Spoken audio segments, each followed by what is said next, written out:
Xo'p, navbatdagi darsimiz bizni 18-dars.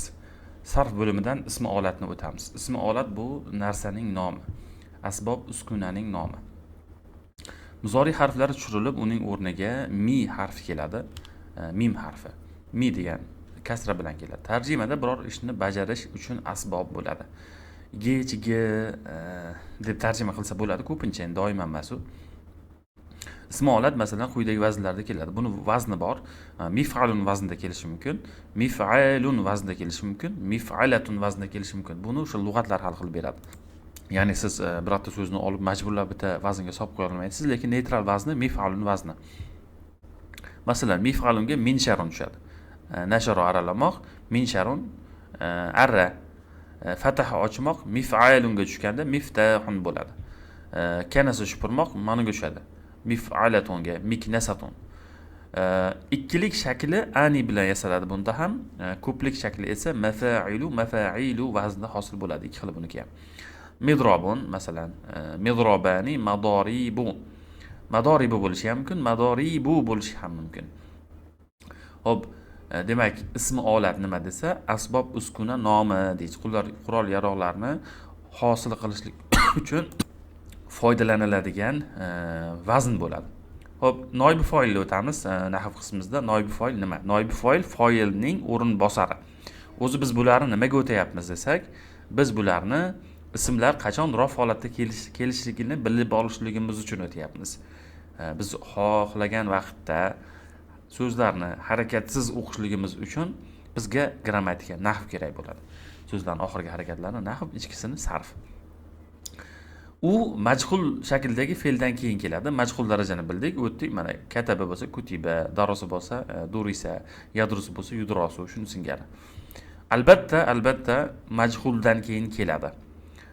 Bu boshqa iloji yo'q. Noib foil bor gapda ish harakatni bajaruvchisi noaniq bo'ladi. Bu o'sha o'zbek tilidagi majhul gapga to'g'ri keladi. Ya'ni egasi mavhum, egasi majhul gaplar bor, egasi noaniq gaplar bor. Masalan, qalam o'g'irlandi, uy tunab ketildi deganda o'sha kimdir tunab ketgan, egasi yo'q. Kimligini bilsangiz endi iloji yo'q buni. Kimligini bilsangiz palonchi tunab ketdi deysiz uyni. Bilmaganingiz uchun ham uy tunab ketildi deysiz. Mana shu yerda noib foil, foilning o'rinbosari. Foil yo'q-da, foil yo'q bo'lgandan keyin o'sha narsa foilning o'rniga o'tadi. Masalan, aniq holatda kataba Muhammadunil kitab. Muhammad kitobni yozdi. Kim yozdi? Muhammad yozdi. Kim qilganligi tayin. Endi kim yozganligi noma'lum bo'lsa, Muhammadning o'rniga kitob o'tadi. Mana kutibal kitabu. Muhammad rofida, bu ham rofga o'tib oldi, dommaga o'tib qoldi. Bu ham domma, bu ham domma. Mana shuni noib foil deydi. Noib foil ma'nu bo'ladi. Kutiba fe'li majhul, al-kitab noib foil deyiladi. Demak, kataba fe'l, Muhammad foili, al-kitab maf'ulun bihi to'ldiruvchisi.